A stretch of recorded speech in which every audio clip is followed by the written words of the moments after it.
శ్రీకాకుళం జిల్లా పలాసలో విషాద ఘటన చోటు చేసుకుంది. కాశీబుగ్గ రైల్వే స్టేషన్ సమీపంలో ఓ మహిళ తన ఇద్దరు కుమార్తెలతో కలిసి రైలు కింద పడి దుర్మరణం పాలైంది. ఈ ఘటన స్థానికంగా తీవ్ర విషాదాన్ని నింపింది. సమాచారం తెలుసుకున్న పలాస జీఆర్పీ పోలీసులు వెంటనే ఘటనా స్థలికి చేరుకొని మృతదేహాలను స్వాధీనం చేసుకున్నారు. అనంతరం పోస్టుమార్టం నిమిత్తం ఆసుపత్రికి తరలించారు.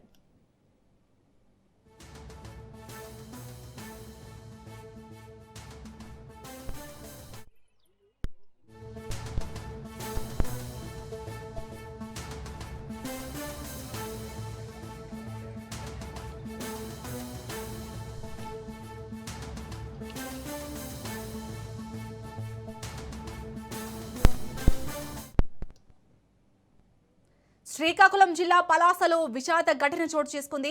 కాశీబుగ్గ రైల్వే స్టేషన్ సమీపంలో ఓ మహిళ తన ఇద్దరు కుమార్తెలతో కలిసి రైలు కింద పడి దుర్మరణం పాలైంది. ఈ ఘటన స్థానికంగా తీవ్ర విషాదాన్ని నింపింది. సమాచారం తెలుసుకున్న పలాస జీఆర్పీ పోలీసులు వెంటనే ఘటనా స్థలికి చేరుకొని మృతదేహాలను స్వాధీనం చేసుకున్నారు. అనంతరం పోస్టుమార్టం నిమిత్తం ఆసుపత్రికి తరలించారు.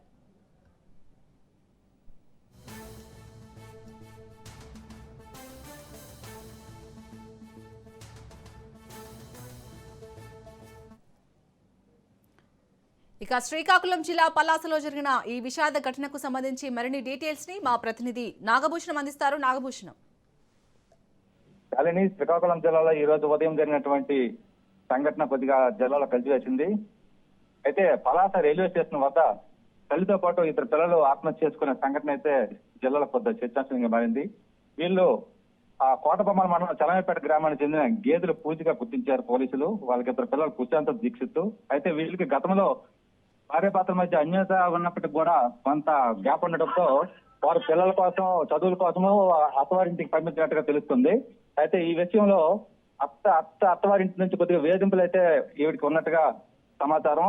దాన్ని తట్టుకోలేక ఈవిడి ఆత్మహత్య వరకు వెళ్ళినట్టుగా తెలుస్తుంది.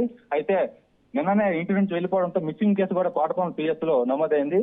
ఈ రోజు ఉదయానికి పలాస రైల్వే స్టేషన్ లో రైలు కింద పడి వీళ్ళిద్దరు పిల్లలతో సహా ఈవిడి చనిపోయినట్టుగా పోలీసులు నిర్ధారించారు. అయితే ఇటువంటి పరిస్థితుల్లో ఇంకా పూర్తి వివరాలు తెలుసుకోవాల్సి ఉంది. Right, thank you Nagabhushanam.